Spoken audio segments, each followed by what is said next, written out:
Assalamualaikum mbokki Tambacounda.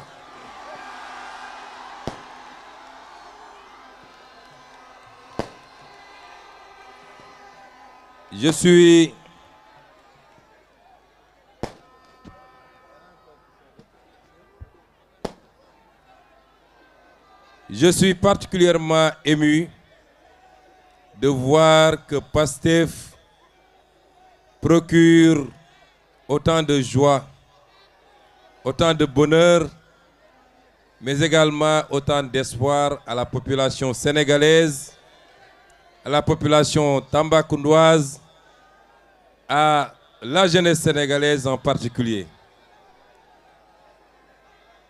Xam ngeen ni lu ne daj nañ ko nag ci xeex bi ñuy xeex moo tax ngeen war a am conviction que amuñu beneen choix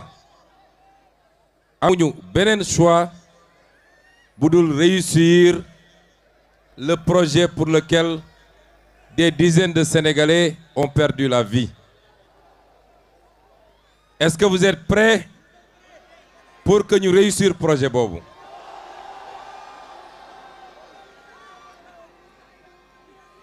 Fi ñu jaar yépp bi ñu commencé campagne bi ba léegi, ce qu'on a vu, c'est de l'espoir, mais surtout c'est de la certitude que les populations expriment.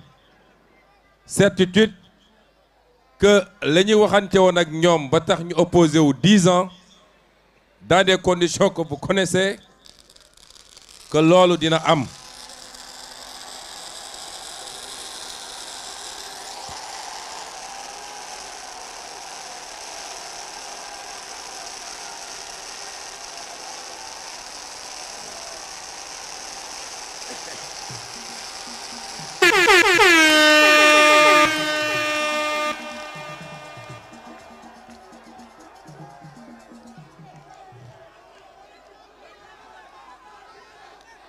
moo tax man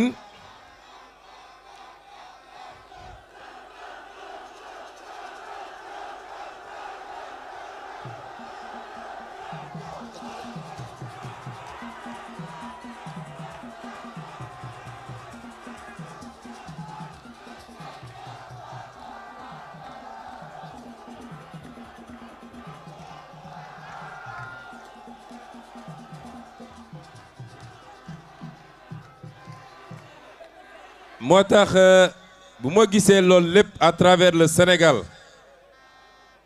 dama bëgg fu ngeen dajeeti ak waa boor bële mooy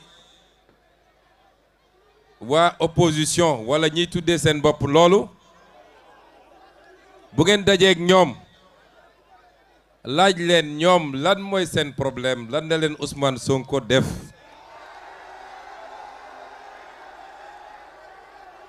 Parce que nag ku gis lii te mu am ci Sénégal yépp, xam naa ni de nit kuy yàq wala nit kuñ sénégalais yi wóoluwul mënoo am lii, mënoo ko am. kon ñoom lan mooy seen problème? ndax ñenn ñi mooy ñi ci bëri ci ñi ñu bokkal génération politique. su ma nee génération politique nag mooy ñu duggandool ci politique. am na ci ñoo xam ne retraité nañu waaye ñoom ñoo démarré ndoo, ndax dañoo jàpp ni lii ñu yàlla wërsëgale ñun ñoo leen ko xañ ñoom, ba tax ñu jël ko def ko affaire personnelle. fu ñu gis Ousmane Sonko wala ñu dégg Pastef seen xol yi di bax. ñeneen ñi tamit ndax dañoo jàpp ni lañu yoroon ñoom foog ni ñoom gâteau bu ñu moomal seen bopp la te muy moomeelu askan wi, ñu jàkkaarloog ñoom ba jëlee ko seen loxo, jàpp nañ ni ab teranga buñ leen xañ la ñoom. yooyu yëpp ndax moo justifié lii ngeen gis tey te mu safaanoo lool ak li askan yu bëgg. 6 mois yi jiitu ñoom ñëpp dañoo takkoon seen rajo nekk Ndakaaru di wax rek di désinformer di calomnier di wax yoo xam ne amu ci dara lu taxaw jàpp ni mën nañu nërmel askan wi waaye bi campagne bi commencé ba léegi am na ci ñoo xam ne bis bu ne ma gis seen vidéo ñu toog seen kaw oto waaye duñu wone lu leen wër de ñoom rek la ñuy wone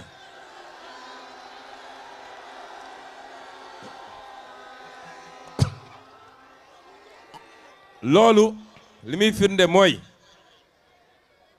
waxuma ko pour may leen buzz de ndax ne dañ laan soo waxee ci ñoom da nga leen di may buzz waaye raisonnement bi dafa am fi mu jëm mooy askanu Sénégal bokk na ci askan yi gën a yeewu ci àdduna askanu Sénégal duñu ñuy nax ci wax ju bari ak manipulation bu ngeen seetee depuis quelques jours nag dafa mel ni seen stratégie xaw naa changé dem nañ ba ci biir gis ni nekk ci subaak ngoon am Sonko andil Sonko c'est pas payant moo tax temps yi xaw naa gëj a dégg ay attaques waaye du ñu bàyyi manipulation nag ci la ñuy dëkk li ngeen di dégg yëpp chaque jour ñu génne benn thème bu bees leen rek la wundu mooy le système est agonisant et lorsqu'un système pourri jusqu'à la moelle est agonisant, il faut l'achever et l'achèvement c'est le 17 novembre 2024 en votant massivement pour que ñu am une majorité bu kenn musul gis Sénégal loolu mooy achever le système définitivement ndax Tambacounda pare na ndax le pôle sud-est pare na parce que fii waxu pôle lañ fi wax may remercier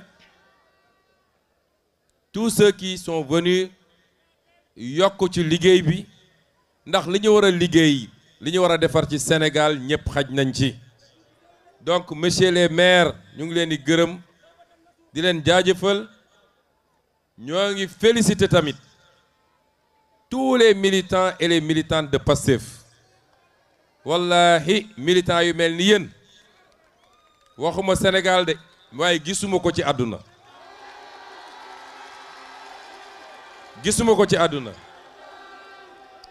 ma leen di jottali it nuyoo son excellence le président Bassirou Diomaye Faye ndax sànq bi may ñëw jóge Kédougou déggante nañu waaye fu mu toog bopp baa ngi métti ndax lii daanu ko raté te su sañoon fii la koy fekk mu bokk ak ñun lii waaye mi ngi leen di nuyu di leen gërëm tam ndax élection présidentielle bi man maa ñëwoon fii bi ñu séparé woo à partir de Kolda moom mu remonté ci Nioro man maa ñëw Tamba ngeen tertuma fii 2 heures du matin wala lu ko raw ngeen jëloon engagement ak ñun engagement boobu matal ngeen ko ba mat sëkk ci premier mi-temps bi léegi nag deuxième mi-temps bi lañ jublu mbokki Kamba fii damay wax ci le pôle sud-est campagne thématique la ñu wax campagne boo xam dañ ko teg ci xam-xam keroog am na candidat bu fi jaar nee na woo daf ñuy yedd nee na léegi am na ay études yu mu santaane woon ba ANSD def ko nee na man léegi mu may ñaan ma dem jëli études yooyu pour xool ko gis nga étude ku nekk ci nguur pendant 12 ans defoo dara lu dul nga naan am na études yu ma bàyyi woon ci tiroir yi dem leen jël ko ñooñu waroon nañu am gàcce taxaw naan dañuy campagne électorale mais le pôle sud-est moo boole ñaari région muy région de Kédougou ak région de Tambacounda yéen waa Tamba yéen waa pôle sud-est dama bëgg ngeen am une fierté mooy Sénégal dañ dem ba andi benn stéréotype ñu ne Tamba même ñi fi mujjee am problème boroom yoonu Bakel yi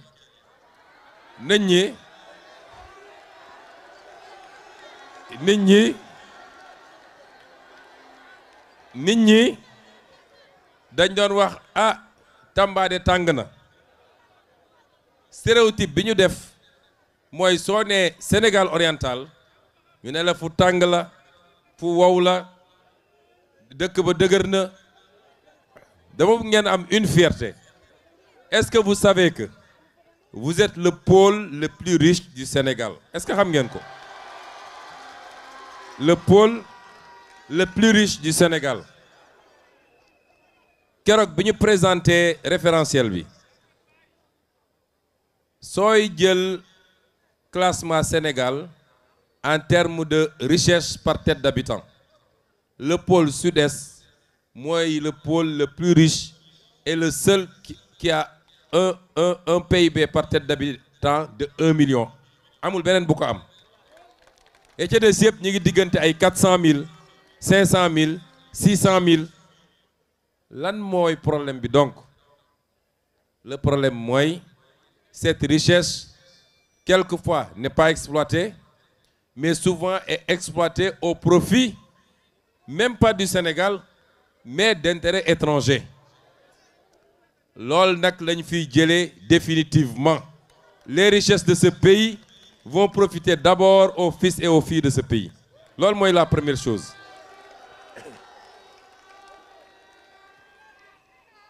Le pôle sud-est bu ñuy wax tàngoor xam nga Dubaï amul fu ko gën a tàng ci àdduna, désert la. Dubaï Arabie Saoudite désert la te ñëpp a ngi dem foofu tey. lan moo ko waral mooy ba ñu amee pétrole wala ñu am gaz dañoo am seen fulla bu mat sëkk téye ko seen mbir réew tabaxee ko réew mi. fi nga xam ne yaa 40 ans ay tente la woon ci désert bi ak ay jëleem tey soo fa demee ay gratte-ciel nga fay fekk. lan moo tax ñun suñu or bi nekk fii suñu fer bi nekk fii suñu marbre bi nekk fii lépp nekk ci pôle bi utiliser wuñ ko dans le même sens ba tey boo ñëwoon Tambacounda lu mel noonu nga fay fekk. C'est ça le vrai pari que nous devons relever ensemble. Est-ce que vous êtes prêts? lan la ñu fas yéene def ci pôle bi? J'ai commencé par les industries extractives. ndax am nañu or bu bëri bu nekk fii ñu ngi koy exploiter depuis des années. Sénégal impôt sax amu ko ci impôt nga exonéré ci impôt nit ñi mën a exploiter génne ko brut conteneurs yi wala or bi ci avion yi lañ koy yeb directement ci piste yi mu dem yoonam kenn mënu la wax ñaata la ak fan la. Premier acte bi ñu posé mooy dañ leen ne woon dinañu renégocier. Institué nañu une commission boo xam ne commencé na liggéey bi te mun naa leen garantir une chose, il y a 27 contrats miniers qu'il va falloir auditer, qu'il va falloir relire ba pare delloo si ko dans de meilleures conditions ba mun a profiter à la région et au Sénégal. 27 contrats miniers parce que dañu bëgg fii li nga xam ne moo fi am ñu exploité ko fi. wax naa ko léegi à Kédougou réew muy produire or te amoo comptoir de commercialisation de l'or. Même nos bijoutiers sénégalais bitim réew la ñuy dem uti or. loolu mooy yàlla may la alal nga sàggane ko mu génn ba pare ngay wër di yelwaan. donc amuñu comptoir de commercialisation de l'or, amuñu raffinerie or. gis nga looy produire moo xam jën la moo xam des produits agricoles la wala des ressources naturelles la quand tant que tu produis et tu exportes brut xamal ni tu es perdant. parce que produit balaa muy am sens nga yokk ci valeur loolu la ñuy wax nga transformer ko mu am valeur ajoutée mooy tax produit bi boo ko naroon jaayee 100 nga mën koo jaayee 1000. donc loolu c'est l'un de nos premiers combats. Deuxième bi mooy le fer. fii Falémé am na fer ak feneen ak feneen. dégg ngeen ñu y a 5 ans à peu près bi ñu jëlee fer bi jox ko benn entreprise bu tudd Tosyali kooku waroon ci am lu mat 10 000 milliards lépp ci kaw le dos des Sénégalais. boobu j'étais opposant maa fi taxaw def conférence de presse fëgg ci table bi yooxu ba ñu dellu gannaaw su du woon loolu du ñu fekk fii fer bi. donc ce fer qui aujourd'hui fer boobu nga xam ne tey ça appartient quasiment à 100% au Sénégal moom la ñu bëgg a commencer exploitation. Il faut que le pôle sud-est devienne un hub sidérurgique ak métallurgique mooy li nga xam ne fer bi la ñu mun ko di traiter fii exploiter ko fii traiter ko fii. Gis nga li yëpp may wax nii au-delà du fait que ça va générer des milliers d'emplois moom mooy yor économie fii parce que à terme li ñu bëgg mooy que Tambacounda devienne une métropole régionale. Mais pour mu am lan mooy renforcer les métropoles foo mënul créer de l'économie mënoo fa créer de l'urbanisation. Nit ñi duñ ñëw installé wu wala suñu installé woo duñu tabax li ñu war a tabax moo tax loolu c'est extrêmement important en termes d'infrastructure.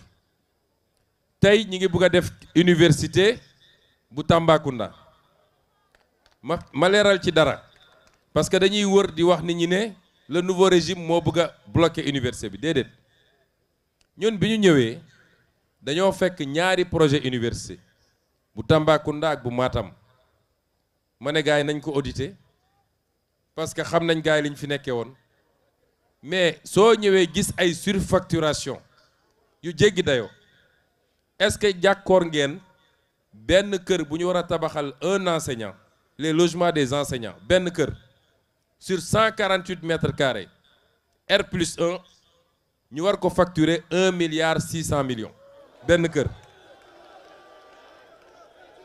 loolu foog ngeen ni yoon la. Xam nga man li ma neex ci gars yi mooy bu Ousmane Sonko di wax comme amatuñu argument dañ naan li mu wax yëpp fen la lu ma mus a wax feeñ na te li ma wax nii ci semaine yi di ñëw ba ñu pare élection législative bi ba installé assemblée bi di ngeen xam gars yi li ñu nekkee woon ci réew mi. Loolu moo tax ren quand le ministre de l'enseignement supérieur a voulu ne foog ñu ubbi université Tamba dama ko ne du ngeen ko ubbi parce que paraxe bi dina andi ñu yàq li ñu waroon defar. Prenons le temps de faire le travail correctement d'ici l'année prochaine parce que Tambacounda état bi mu nekk su dee amphithéâtre yi pareegul wala su dee logements sociaux yi pareegul étudiants yi war fee ñëw fan la ñuy jëlee ñoom ñëpp fu ñu mën a louer ba nekk dans des conditions normales de travailler. C'est parce que capital bi mu doon wuyoowul ak li mu waroon doon mooy tey ñaata réceptif hôtelier ñoo nekk Tambacounda ñaata complexe ñoo fi nekk yoo xam ne tey soo amoon 5000 personnes qui viennent pour un événement ñoom ñëpp war nañoo mën a dëkk dans des conditions normales. Loolu nag li koy andi mooy nga tabax koom-koom li ma wax ci fer bi wax ko ci or bi ak yeneen ressources yi fi am suñ ko toggee niñ ko war a toggee loolu mooy générer les richesses qui permettent de construire cette métropole que nous voulons. Kédougou doit être une métropole secondaire à l'horizon 2050 suñ nee métropole nag mooy lan ñu fi yàgg a voyager gis nañ dëkk yi ñu naan dëkk yi dañoo développé naka la mel. Kédougou laa jóge waaye Moustapha Guirassy xam nga ni Kédougou en tant que capitale régionale xam nga ni des na lu bëree bëri kon loolu mooy liggéey bi. Boo jëlee activité agricole fii bokk na ci les régions les plus agricoles coton bi foño bi gerte bi ak tous les produits horticoles yi ñu fi mën a béy. C'est pourquoi l'agropole bi ñu war a def fii muy l'agropole sud-est parce que li importance agropole yi mooy dootoo bay rek di génne da ngay bay transformer sur place. L'industrialisation du Sénégal dont on vous parle loolu mooy idée bi parce que c'est ça qui crée des emplois et c'est ça qui va nous permettre de vous redonner espoir vous les jeunes de ce pays à rester ici et non pas à partir. Dama musa wax benn phrase ma ne tubaab bi ñu ngi bëri lu ñuy wax émigration mais émigration amul li am mooy boo ñëwee foqati alalu nit ñi alal seen alal yoon bi mu topp moom la ñuy topp. Boo jëlee oru Kédougou bi yóbbu defoo fi investissement créé fi emploi waa Kédougou topp ñoom it seen or fekk si la fi nga ne. C'est ça l'immigration en réalité. Boo jëlee jën bi yóbbu pêcheurs yi topp la boo jëlee suuf si ñi doon bay te mënuñu xaj Ndakaaru topp la ñoom it. C'est ça qui amène l'immigration. C'est ça qu'on doit inverser dans ce qu'on est en train de faire. Le tourisme est un autre volet important. ku wax fii ce pôle wax les sites qu'il y a, les sites historiques, le fort de Bakel, le truc des circoncis ñu ko tuddee, am na les parcs naturels comme le parc Niokolo-Koba, les chutes de Dindéfelo ak li nekk ci gannaaw mooy les chimpanzés nga xam ne fii rek la am. Est-ce que xam nga ni soo demee Rwanda les touristes payent $1,500 pour visiter les chimpanzés soo ñëwee fii les touristes ne payent même pas $100 pour visiter les chimpanzés. Lan mooy différence bi mooy aménagement yi ñu def complexe yi ñu def pour nit ñi bu ñu ñëwee mën a def du tourisme de manière convenable. Donc tourisme fii dans ce site-là ak la richesse socio-culturelle des Bassari, des Bidjik, leur danse, leur art culinaire nga xam ne tey mënoon nañ ci def lu extraordinaire nit ñi di jógee fu ne di ñëw visiter. Loolu bokk na ci un des piliers de ce pôle.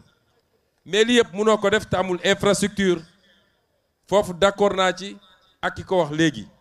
C'est pourquoi le corridor chemin de fer bi nga xam ne Dakar Bamako mais it buy remonter ba Bakel en passant par Falémé bi pour l'exploitation du fer bii dem ba Kédougou ak biy wàccaat dem ba Casamance. Boo seetaanee le plan Sénégal bi ñu wane sur les corridors tu verras que loolu mi ngi au cœur de la vision 2050. C'est extrêmement important parce que sans ces infrastructures il est impossible li nga bëgg. Est-ce que xam nga ni feeru Falémé bi def na léegi 50 ans depuis qu'on a décidé de l'exploiter exploité wuñu ko parce que option bi ñu jëloon c'est l'exportation brute. Or fer bi il faut mu ànd ak chemin de fer bu koy yóbbu mais également ak fu ñu koy exploiter ak fu ñu koy transformer.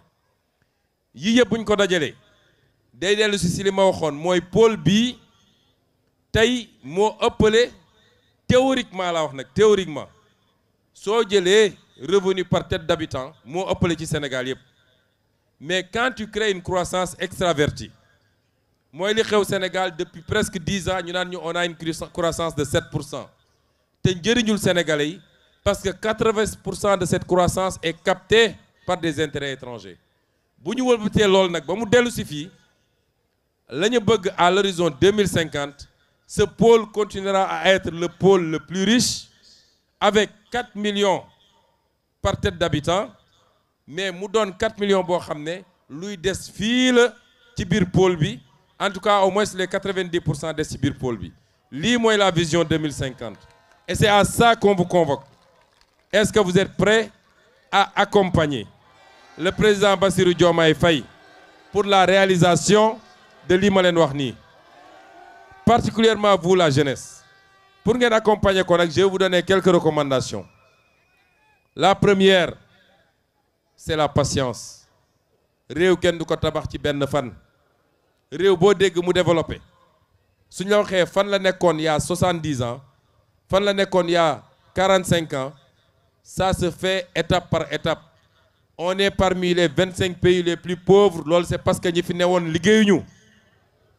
Il faut ñu génn d'abord de l'extrême pauvreté génn ci situation des pays les plus pauvres dem vers les pays à revenus intermédiaires doog a dem ci émergence doog a jublu ci développement. Étape yooyu yëpp nag lu ñu war a ànd liggéey la. Ce que je veux dire à la jeunesse, ne soyez pas pressés. Bu leen xeeb benn liggéey. Quand on vous invitera à revenir à l'agriculture, andi les moyens de faire l'agriculture moderne, mooy andi le matériel qu'il faut, financer l'agriculture, mettre en place un système pour que lu nit ñi bay ñu jënd ko. La ñu bëgg mooy leen les jeunes. Bu leen xeeb loolu jàpp ni tout le monde doit être dans les bureaux avec climatiseurs et cravate. La bureaucratie ne fait pas des milliardaires. Les milliardaires sont ceux qui sont dehors et qui travaillent dans les champs, qui travaillent dans le commerce, qui travaillent dans l'industrie. Nous voulons que vous ayez cette ambition-là. Est-ce que vous êtes prêts pour nous accompagner ci loolu? Le premier acte pour loolu man garantie ma leen mën a jox mooy ñun vous êtes yéen a ñu tànn teg ñu fii ñu teg nii sàcc xaalis dootul am ci réew mi détournement de deniers publics dootul am ci réew mi l'argent du pays dinañ ko delloo au peuple dinañu am gis-gis bu leer nañ ak ay programme bu leer nañ loolu mooy contrat bi ñu luye. Ce qu'on attend de vous c'est que vous nous accompagniez pas par pas chaque jour fu ñu leen woo na ngeen ñu uyu si ñi leen di gëmloo way yéen a leen woteloon yéen a ngi nii amagu leen liggéey quand tu as 65% de jeunes munoo leen créer emploi en 6 mois ñoom ñëpp surtout soo ñëwee fekk ñu yàq réew mi endetté ko ba mu egg ci baat bi dafa am une phase de rectification une phase de redressement loolu la ñu bëgg ngeen ànd ak ñun est-ce que vous êtes prêts? Premier acte bi nag mooy élection législative bi ngeen jox ñu les moyens de gouverner parce qu'il nous faut gouverner 6 mois yi passé yoruñu assemblée nationale est-ce que dégg ngeen ñu voter une seule loi ñaari loi yi ñu yóbbu assemblée nationale dañ ko rejeter fexe nañu sax pour daaneel sama gouvernement kon su ngeen bëggee programme bi ñu leen tëral ñu dérouler ko rapidement da ngeen ñuy jox une majorité confortable bu boobaa nag bu ma fi dellu siwaatee dans le cadre de la campagne mun ngeen ma xool les yeux dans les yeux ngeen ne ma laajoon nga ñu président de la république ñu jox la laajal nga ñu majorité assemblée nationale ñu jox la 155 députés waaye def nañu 4 ans gisuñu résultat gisuñu début résultat loolu mooy contrat social ak contrat moral bi ñu bëgg am seen diggante suñu digganteeg yéen kon dem leen jëli carte électeurs yi parce que am nañu jëlagul seen carte ba léegi ensuite le jour du vote na ngeen teel a jóg parce que li ma gis nii bu ngeen toogee ba 18 heures yéen ñëpp ngeen sottee ko ci bureau de vote yi du sotti est-ce que vous nous promettez qu'à 7 heures du matin les bureaux de vote seront remplis à bord ngeen voter massivement pour notre liste ñu am majorité bi ñu bëgg est-ce que vous le promettez? Kon Tambacounda vous êtes l'avenir du Sénégal vous êtes le présent du Sénégal vous êtes le cœur du Sénégal soyez fiers d'être des citoyens du Sénégal mais soyez fiers d'être des natifs du pôle sud-est bu leen kenn jëlee ci loolu et dans quelque temps si on fait ce qu'on doit faire gëm naa nit dina jóge fu ne di ñëw Tambacounda installé wu pour pouvoir travailler décemment mais du waa Tambacounda ñooy émigrer pour dem Dakar je vous remercie pour votre attention asalaamaaleykum